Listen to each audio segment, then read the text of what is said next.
여론조사를 통해 민심을 읽어보는 시간입니다. 민심은 숫자다. 오늘부터 매주 목요일 날 진행하겠습니다. 오피니언 라이브 윤희웅 여론분석센터장, 리얼미터 이택수 대표 나왔습니다. 어서 오십시오. 예, 안녕하십니까.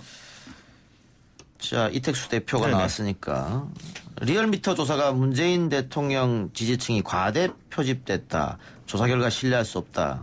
이런 이야기가 나왔습니다. 안철수 대표 측에서도 한 것 같고 중앙일보에서도 이런 이야기를 한번 한 것 같고 네. 어떻게 생각하십니까? 안 좋게 생각합니다. 두 가지를 말씀드릴게요. 그 리얼미터를 이제 콕 집어서 중앙일보가 지난번에도 한번 유사한 보도를 한 적이 있었고요. 근데 이제 최근에 종로구와 관련된 여론조사가 총 7개가 발표가 됐는데 리얼미터가 격차가 가장 작았습니다. 예. 그 이낙연, 황교안 후보 간의 격차가 11%였는데 많게는 27%까지 벌어진 조사가 있었고요. 예. 근데 이제 리얼미터 조사를 콕 집어서 가장 격차가 적은데 과대 표집됐다. 문재인 대통령 지지층이 많이 표집됐다라고 이제 주장을 한 겁니다. 사실 리얼미터만 지난 대선 때 누구 찍었는지 질문을 했습니다. 왜냐하면 이제 저희는 뭐 단순히 리얼미터만 생각하는 것이 아니라 일종의 이제 데이터를 누적시켜서 이번 선거가 끝나면 또 나중에 백서를 써서 예. 실제 여론조사에 나타나는 오류들이 어떻게 있는지 좀 보기 위해서 이제 여러 장치들을 마련하는 것인데요. 다른 조사기관들은 지난 대선 때 누구 찍었는지 아무도 넣지 않았습니다. 예. 사실 이걸 선관위에서 넣는 거 별로 좋아하지 않습니다. 왜냐하면 이걸로 인해서 이제 저희가 과대 표집된 거를 재보정하는 통계를 지난 총선 때 시도를 했었는데 예. 선관위가 시도하지 말라고 몇 번 경고를 줬었어요. 예. 이유는 모르겠습니다. 예. 왜 못하게 하는지 질문했을 때 이유를 설명하지 않고 하지 말라. 근데 예. 저희가 계속 중앙일보가 원하는 대로 몇 번 시도를 했는데 예. 결국 과태료를 또 맞았습니다. 저희 리얼미터 항상 동네 북이죠. 계속 하지 말라는 걸 이제 하다가. 근데 실제 이제 이 두 번째 이야기인데 이걸 하게 되면 다른 조사기관들도 마찬가지입니다. 지난 대통령 때 현직 대통령을 찍었다는 응답이 항상 높게 나타나거든요. 이건 한국뿐만 아니라 외국에서도 마찬가지인데 예. 특히 이제 2012년도와 2017년 양상이 좀 다릅니다. 2012년 이후에 이제 여론조사에서는 박근혜 후보를 찍었다는 분들이 문재인 후보를 찍었다는 분들에 비해서 많이 나온 건 이제 똑같은 사실이고요. 근데 이제 당시에 문재인 후보 같은 경우는 여전히 차기 잠룡으로 유력 주자였었습니다. 근데 이제 2017년 대선 같은 경우는 홍준표, 안철수 두 후보가 지금 많이 지지율이 좀 낮아진, 좀 힘이 약해진 잠룡들이죠. 뭐 그러다 보니까 2012년 조사에 비해서 2017년 이후의 조사는 문재인 대통령을 찍었다는 분들이 상대적으로 더 높게 나오고 홍준표, 안철수를 찍었다는 응답이 더 낮게 나오고 있습니다. 예. 그래서 이런 경향성을 이제 저희가 좀 재분석이 필요하다는 차원에서 이제 시사점을 던져준 조사였었고요. 근데 이런 노력을 하는 저희를 이제 정말 꼭 집어서 이제 비판을 했던 것이죠. 예. 또 하나는 안철수 전 대표는 어떤 비판을 했냐면 저희가 이제 이번 주 정당 지지도 뭐 지난주부터 국민의당을 넣어서 하고 있는데 안철수 전 대표가 추진하고 있는 이런 표현을 저희가 이제 넣어서 조사를 하려고 선관위에 이제 신고를 했는데 선관위에서는 안철수 신당을 안 된다고 했기 때문에 예. 이수식어도 빼라. 근데 저희는 뭐 또 선관위에 또 잘못 보이면 또 과태료 맞을 수 있기 때문에 그래서 뺐습니다. 근데 다른 조사기관들은 또 다 넣어서 했더라고요. 저희가 했으면 또 과태료 맞았습니다. 근데 그 조사기관들은 이제 안 빼서 저희가 또 중앙여심위, 이건 서울여심위에 물어봤는데 중앙여심위에 물어봤더니 너도 상관이 없다 또 이런 오늘 답변을 들었어요. 예. 그래서 다음 주 조사부터는 넣어서 한번 해보려고 합니다. 안철수 대표 쪽에서는 그거 넣지 않았기 때문에 낮게 나온 거 아니냐 뭐 이런 그런 얘기. 주장을 하는 것이죠. 근데 알겠습니다. 저희는 예. 넣고 싶어도 이제 선관위가 못 넣게 했기 때문에 이제 예. 한 자, 변명을 드립니다. 오피니언 라이브에서는 어떻게 보세요? 지금 이쪽 얘기했는데. 예, 뭐 지금 이제 어쨌든 이제 이전 선거에서 어느 후보를 많이 찍었냐라고 해서 이제 현직 대통령을 찍었다는 응답 표집이 더 이제 그건 많이 높게 나올 수밖에 거예요. 없죠. 예, 많이 예. 나온 거죠. 왜냐하면 이제 조사는 이것은 회상하는 질문을 던지는 것이거든요. 참조 분석용으로. 예. 그렇기 때문에 사람들이 이것을 과거를 회상한 것이기 때문에 기억에 오류가 있을 수 있어요. 그리고 실제 거짓 응답하는 경우도 많이 있죠. 있습니다. 왜냐하면 예. 우리가 주류에 속하고자 하는 그렇죠. 마음들이 있으니까 예. 그래서 이제 그것에 대한 다양한 이제 실제와 당시 득표율과 다른 것은 조사 전문가들은 이제 많이 인정하는 부분인데 계속 이제 정치 쟁점화하고 있어서 좀 안타까운 상황이라고 할 수 있겠고요. 예. 그 다음에 이제 리얼미터 조사 결과와 그다음에 이제 안철수 대표가 이제 얘기한 그 부분 같은 경우는 조사 방식에 또 차이들이 있을 수 있어요. 이제 ARS 방식을 한 경우와 뭐 사람 면접원이 한 조사 방식의 이제 특성들 과거에 말씀드렸는데 그런 부분도 이제 영향이 있는데, 예, 어쨌든 지금 여론조사 결과들 가지고 이제 공세들이 이제 있는 상황이에요. 예. 과거에는 사실 잘 없던 일인데, 우리가 이제 이것은 저는 이제 이렇게 봅니다. 뭐냐 하면 뭐 각자 유불리도 있겠습니다만은, 메시지를 무너뜨리기 위해서는 메신저에 문제 제기를 해라. 이런 표현을 이제 여의도에서 많이 하거든요. 그러니까 어떤 보도라든가 내용에 대해서 문제 제기를 하려면 그걸 가지고 싸우면 안 되고 그 얘기를 한 사람에 대해서 예. 공격해라. 예. 그 사람은 원래 되게 잘못된 사람이야. 라고 얘기하면 말한 것이 이제 신뢰를 잃어버리게 되니까. 그러니까 지금 조사 결과도 이것이 이제 유불리가 있으니까 불리한 쪽에서는 그 조사 기관에 대한 이제 공세를 하는 예. 수준으로 지금 전개되고 있어서 이것은 뭐 저는 좀 바람직한 것은 알겠습니다. 아니라고 생각합니다. 그 최근에 조선일보에서 리얼미터 관해서 보도를 한 게 있는데 그 리얼미터에서 근무하는 사람이 조국 백서에 참여했다 뭐 이런 내용이었죠. 네. 허위 사실인 건데 네. 어떻게 고소고발 갑니까? 지금 이제 법무법인 측과 상의 중이고요. 일단 제목을 조국 백서 집필 참여로 했습니다. 리얼미터 예. 본부장이. 예.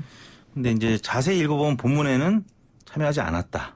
근데 그래요? 예. 참여하지 않았다는 내용은 본문에 있고 제목은 집필 참여로 돼 있습니다. 예. 그래서 일단 언론중재위에 이제 제소를 할지 아니면 바로 민형사 고소를 할지는 지금 법무법인 측과 상의를 하고 있는데요. 뭐 저희 그 상의한 변호사 얘기로는 담당 언론이 철저하게 법률적인 검토를 하고 기사를 쓴 것 같다. 이런 입장이라서 아마 첨예한 법적 예. 이런 갈등이 있지 않을까. 예. 그 본부장하고 그 기사 쓴 기자가 통화도 했고 참여하지 않았다고 밝혔음에도 제목에 그렇게 달았기 그렇죠. 때문에. 예, 통화는 아니고 이제 문자 메시지를 주고 문자입니까? 받았더라고요. 예. 제가 이제 그걸 나중에 봤는데 이 프로그램에 나왔던 권순정 예. 전 본부장이죠. 예. 우리 회사에서는 퇴사를 했는데 권순정 본부장과 이제 문자 나눈 걸 보니까 참여하지 않았다는 걸 분명히 밝혔고요. 근데 그걸 인식을 했음에도 불구하고 제목을 그렇게 뽑았던 예. 것이다. 그 제가 조선일보 이야기를 꺼낸 것은 중앙일보, 조선일보 계속 이렇게 또 야당 네. 쪽에서 리얼미터를 공격하고 있단 말이죠. 네. 이게 아까 얘기한 그 윤희용 씨가 얘기했던 어떤 정치 쟁점화 하려고 하는 거 아니냐. 메신저를 공격하기 위해서. 이게 보수층 결집 의도가 있다 이런 분석도 있는데. 지금 워낙 그 최근 선거에 있어서 미래통합당 계열이 좀 어려웠었죠. 그래서 지금 이번 선거에 있어서만큼은 굉장히 절박한 심정으로 후보들 또 중앙당 차원에서 움직이고 있습니다. 뭐 그러다 보니까 말씀하신 대로 메신저를 공격하는 것인데 이게 사실은 김무성 대표, 홍준표 대표 이전 여의도 연구원 때는 참 보수적으로 연구 결과도 나오고 어떻게 보면 밴드웨건 효과보다는 효과에 기대서 캠페인을 했는데 홍준표 대표 시절부터 조금은 이제 강경 모드로 나왔습니다. 여론사 기관을 공격하고 뭐 대표적으로 지난 지방선거 때는 한국 갤럽을 이제 홍준표 대표 측이 많이 공격을 했었는데 이제 부작용이 뭐냐면 그 공격한 여론조사 회사에서는 그 해당 정당의 후보의 지지율이 좀 덜 나오게 돼 있습니다. 왜냐하면 당시 한국당 지지층은 갤럽을 대표가 공격을 했기 때문에 여론조사 전화가 오면 잘 안 받게 되는 것이죠. 그래서 지난 지방선거 막바지에 한국갤럽이 발표한 서울시장 선거 여론조사를 보면 실제 2등은 김문수, 3등은 안철수가 있는데 한국갤럽의 마지막 D-6 조사 결과를 보면 2, 3위가 바뀌어져 있어요. 안철수 2위, 김문수 3위. 결국 이 얘기가 무슨 얘기냐면 홍준표 대표나 한국당의 공격 때문에 한국당 지지층들이 갤럽 조사를 배제한 거죠. 예, 그러면 결국에는 캠페인 과정에서도 이 김문수 후보의 지지율이 올라갈 수 있는 건 차단시키는 그런 효과가 되기 때문에 전략상 좀 좋은 전략은 아니라고 생각합니다. 예. 동의하십니까? 저는 뭐 그런 이제 보수층 결집 의도를 갖는 전략적 사고 또는 전략적 의도를 갖고 있는지는 잘 모르겠어요. 예. 근데 뭐 그렇죠. 이제 만약에 그런 전략적 정도 사고를 가졌다면은 뭐 진즉부터 이제 좋은 환경들을 만들었을 수 있을 텐데 다만 어쨌든 정치적인 이제 목적들은 있을 수 있다고 봐요. 이제 지금 나오고 있는 부정적 평가 받는 것이 있으면 이제 그것이 문제가 있다라고 하면 이제 사실이 아니다라고 하는 인식들을 지지층들은 잠재적 지지층에게 줄 수 있는 것이니까 그런 정치성은 아무튼 지금의 공방들에 상당히 개입되어 있는 것으로 한 가지 판단된다. 여담을 말씀을 드리면 홍준표 전 대표 한 2개월 전에 제가 사석에서 만났습니다. 네. 그때 여론조사가 지금 생각해 맞는 것 같더라고요. 물러나 보니까 좀 약간 후회되는 면이 있다. 뭐 이런 예. 말씀하셨다는 예. 거. 자, 이번 주 대통령 국정수행 평가부터 살펴볼까요? 네, 리얼미터 주중 잠정 집계인데요. 문재인 대통령 지지율이 44.7%, 지난주 대비 2.7%포인트 하락한 수치를 기록했습니다. 부정평가는 51%, 1.9%포인트 올라서, 부정평가 50%를 기록한 거는 4주 만인데요. 코로나19, 국내 첫 2차 감염자가 나왔던 4주 전에 이어서 지금 오랜만에 50%대의 부정평가를 기록했습니다. 그리고 이 긍부정 격차, 부정평가가 지금 높아졌는데 6.3%포인트 차이로 이렇게 넓어진 거는 작년 11월 첫째 주 16주 만에 가장 큰 격차를 보였습니다. 당시에는 이제 조국 전 장관의 뭐 대학 연구실 압수수색 등 조국 대전 한복판에 있을 때라서 예. 또 그때도 좀 지지율이 좀 안 좋았었는데 지금 상황이 그때랑 좀 비슷하게 코로나 확진자가 지금 계속 나오고 있고 또 확진자가 1,000명이 넘는 이런 상황이기 때문에 뭐 대통령 지지율이 좀 하락할 수밖에 예. 없는 요인이 됐겠죠. 뭐 25일부터 26일간 양일간 조사했기 때문에 이건 당연히 코로나 영향을 받을 수밖에 없는 문제고 그런데 코로나 사태가 뭐 며칠 혹은 몇 주 안에 끝날 조짐은 안 보이기 때문에 네. 이 부정평가와 긍정평가 긍정은 떨어지고 부정 올라가는 현상은 앞으로 계속될 것 같네요.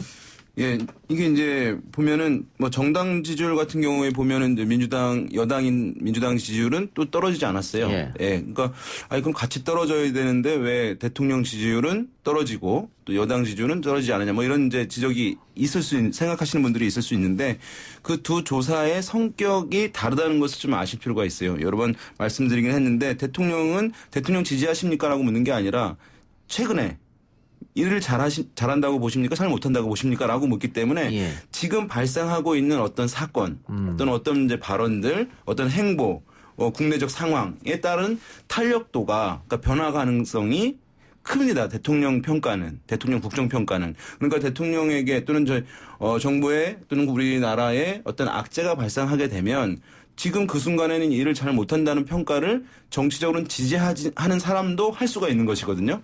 그렇기 때문에 이제 그런 탄력도가 있어서 악재가 있으면 이제 떨어지는 현상들이 정당에 비해서 대통령이 높다라는 말씀을 드리고 그런 면에서 지금 이제 이 코로나 때문에 어쨌든 여러 다면적인 평가들이 있을 수 있겠습니다만은 어쨌든 확진자가 많이 나오고 국민들 이제 공포에 나 두려움 갖는 분들이 많아지는 것은 사실이기 때문에 예. 그런 면에서의 이거 지속될 경우에 일정 부분 영향받는 것은 불가피할 예. 수밖에 없을 것 같습니다. 방금 말씀하신 대로 정당 지지도가 민주당이 41.5, 1.0% 상승, 미래통합당이 31.6, 2.1%포인트 상승.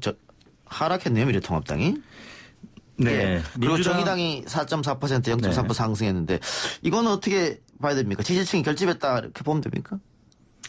지금 민주당 같은 경우는 1%포인트 오르긴 했는데 저희가 이제 이번 주부터 민생당이 들어가게 되면서 보기에서 바른미래당, 민주평화당, 대한신당이 빠지게 됐습니다. 그래서 예. 뭐 이른바 1+4 체제에서 이제 보수 세력 빼고 나머지 정당들이 다 지금 민생당으로 합쳐졌기 때문에 진보 정당의 선택지가 좀 줄어들었죠. 그래서 민주당이 조금 상승한 측면이 있고요. 정의당은 뭐 0.3%포인트 높아진 수치니까 이제 횡보했다고 봐야 될 것 같고 미래통합당 31.6%로 2.1%포인트 빠졌는데, 뭐 미래통합당은 지금 민주당이나 특히 대통령실이 좀 빠지면서, 반등을 해야 되는데, 지금 코로나의 이제 확진자들이 주로 대구 경북에서 지금 나타나고 있고 또 한편으로는 신천지 관련된 언급 지금 미래통합당에서는 뭐 특정 교단 정도로만 언급을 하고 있죠. 그래서 진중권 교수 같은 경우는 이 부분에 대해서 언제까지 신천지교 편에 설 거냐 이렇게 비판까지 했는데 예. 뭐 이런 부분이 미래통합당에는 이번 주 좀 약세를 보일 수밖에 없는 환경이었다고 보여지고요. 민생당은 지금 처음 저희가 3당 합당을 설명하면서 얘기했는데도 불구하고 3.8%로 1 더하기 1 더하기 1이 3이 아닌 걸로 나타났습니다. 한 5% 정도 나와야 되는데 좀 아쉬운 대목이고요. 공화당 1.6, 국민의당 1.2였고요. 이번 조사는 화요일부터 수요일까지 이틀 동안 전국 18세 이상 유권자 28,998명에게 통화를 시도해 최종 1,514명이 응답을 완료했습니다. 응답률이 5.2%였고요. 유무선 전화 면접 및 자동응답 혼용 방식이었습니다. 표본 오차는 95% 신뢰 수준에서 플러스 마이너스 2.5%포인트였고요. 자세한 내용은 중앙선거여론조사 심의위원회 홈페이지를 참고하시면 되겠습니다. 예. 최근 대선 주자 관련해서도 여론조사 결과가 나왔는데 눈여겨볼 대목은 이재명 경기도지사가 상당히 상승했다. 이 부분일 수 있을 것 같아요. 이걸 일단 개요도 한번 이야기해 주시죠. 예, 이 조사는 이제 뉴스원에서 엠브레인에 이제 의뢰해서 전국 18세 이상 1,008명 대상으로 조사를 실시했고요. 무선 전화 면접 100%로 실시했고 표본 오차는 95% 신뢰 수준에서 플러스 마이너스 3.1% 포인트, 응답률은 26.2%였습니다. 개요는 아까 말씀하신 자세한 사항은 중앙선거여심의 사이트를 참조하시면 되는데 여기서 차기 대권 주자에 대해서 이제 물었어요. 그러니까 예. 이런 지금 코로나가 있는 이 국면이라는 특수성이 있을 텐데 1위는 이제 예전에 나온 대로 이낙연 이제 전 총리가 27.4%로 1위를 차지했고 2위는 황교안 미래통합당 대표가 11.4%로 2위였는데 주목되는 것은 이제 3위 이재명 경기지사가 7.8%로 나왔습니다. 그 아래는 이제 윤석열 총장이 4.7%, 안철수 대표 3%, 오세훈 전 시장 2.6%였는데, 그러니까 이제 약간 상위권, 중위권에서 상당히 이제 위로 올라가는 이제 이재명 지사의 지지율이 나왔는데요. 그래서 이제 과거에는 이제 메르스 사태 때는 기억하시겠습니다만은 박원순 서울시장의 차기 대선 지지율이 상당히 급상승했었던 적이 있었거든요. 예. 그때 어쨌든 정부 여당의 부실한 대응에 맞서서 싸우는 어떤 이미지를 국민들에게 각인시키게 되면서 상당히 높았던 현상인데 이번 이제 그 코로나 국면에서는 좀 더 신천지에 대해서 강경한 입장을 보인다든가 이런 부분들에 있어서 이재명 지사가 코로나 국면에서는 차기 주자 관련한 부분에서 약간 이제 수혜를 입고 있는 양상이다 이렇게 보이겠습니다. 그러니까 뭔가 단호하게 결단하고 행동하는 모습에 대해서 약간 이제 국민들의 일부분들을 호응을 좀 보내는 것이 아닌가라고 분석이 됩니다. 예. 이거는 이번 코로나 관련해서 방금 얘기했던 대로 단호한 모습, 또 선제적 대응. 네. 이것 때문에 올랐다고 밖에 볼 수가 없는 상황이지 않습니까? 그렇죠. 그동안에 이재명 지사 같은 경우는 악재가 더 많았죠. 여러 재판을 기다리고 있는 상황이었었고 민주당 내부에서도 여러 이론이 있었는데 지금 보수 성향을 갖고 있는 포털에 들어가서 댓글을 봐도 이재명 지사에 대해서는 긍정적인 댓글들이 훨씬 많습니다. 예. 그러니까 이제 여당 지지층뿐만 아니라 야당 지지층의 상당수도 이재명 지사의 지금 행보에 대해서 지금 박수를 보내고 있다. 이런 해석이 가능할 것 같고요. 최근에 저희가 이제 보건당국의 이런 그 강제 조사 전염 경로에 대해서 이제 특정 짓는 다음에 신천지 교회 같은 이런 전국 조직을 가진 종교 단체 이런 단체에 대해서 이제 강제 조사에 대해서 조사를 한 게 있는데 강제 조사 찬성 의견이 이제 한 19명 정도로 나타났고요. 그중에 가장 적극적인 의견을 보인 곳이 서울과 경기 지역이에요. 그러니까 이제 이재명 지사와 박원순 시장이 하고 있는 행보에 대해서 긍정적으로 평가하고 있다. 이렇게 봐야 될 것 같습니다. 예. 이재명 지사가 1심에서 무죄가 나왔을 때 지지율이 또 올라갔었고 네. 근데 2심에서 유죄가 나왔을 때는 떨어졌었거든요. 네.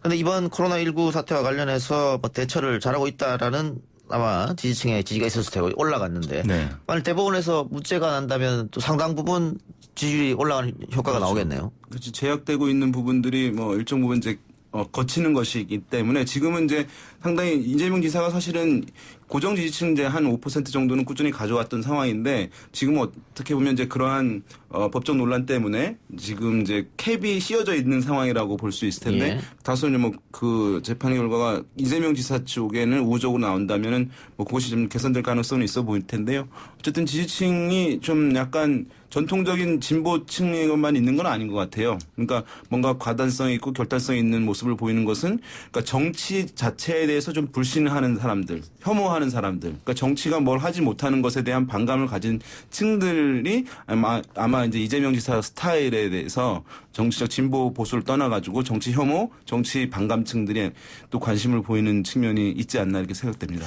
예, 아까 당 이야기도 했었는데 미래통합당은 합당하고 나서 시너지가 지금 안 나오고 있다. 단순 계산으로 더하기를 했을 때 더 올라야 되는데 지금의 네. 지지율보다. 근데 안 나오고 있다. 이거는 리얼미터 조사뿐 아니라 다른 여론조사에서 비슷한 양상으로 나오는 것 같아요. 네, 어제 발표됐던 RN서치 내일에 한 조사에서도 뭐 비슷한 양상이었었습니다. 그 이유가 지금, 뭡니까? 지금 이제 이 세 당이 합쳐진 당명 자체에 일단 익숙하지 않은 부분. 미래통합당이 사실 뭐 미래한국당도 있고 예. 사실 또 민생당이 원래 추진하려고 했던 게 민주통합당이었었어요. 예. 당명이 너무 헷갈리죠. 그래서 당명이 익숙하지 않은 부분도 있고요. 또 하나는 지금 선거 때마다 이합집산해서 당이 자꾸 새로 만들어지는 뭐 4년 연속 이렇게 같은 당명으로 선거를 치르는 정당이 굉장히 드물 정도로 많은 국민들이 피로감을 호소하고 있는 거죠. 그래서 앞으로 이제 계속 좀 상황을 지켜봐야 내가 표를 줄 수 있겠다라고 해서 일단은 관망하는 분들이 많으신 것 같습니다. 예. 네, 그래서 당명에 대한 이제 인지 부분에 대해서 아직 충분하게 익숙치 않으신 분들이 존재한다는 것, 인지적 관점 측면이 있겠고요. 정서적 측면 같은 경우는 이제 그 새로운 보수당에서 이제 탄핵을 좀 부정적으로 바라보는 지지층들, 그 다음에 기존의 자유한국당에서 이제 새로운 보수당 측에 이제 나갔던 사람들, 다시 이제 입당하는 유승민 의원 등을 대표로 해서 보는 이제 부정적인 정서, 이런 이제 정서적인 간극들이 아직 온전하게 회복되지 않은 부분이 있어 보여요. 이제 어떤 가치 이런 것들을 공유하거나 한 부분들이 대신에 일단은 통합하고 봐야 된다. 반문재인 기치로 일단은 통합을 우선했기 때문에 그런 부분에서의 어떤 정서적 간극이 메워지지 않은 부분들이 있을 텐데요. 다만 이제 선거 국면이기 때문에 아마 이런 미진한 부분은 회복될 가능성이 더 높다 이렇게 보는 것이 맞을 것 같아요. 알겠습니다. 오늘 두 분 말씀 여기까지 듣죠. 수고하셨습니다. 네, 감사합니다.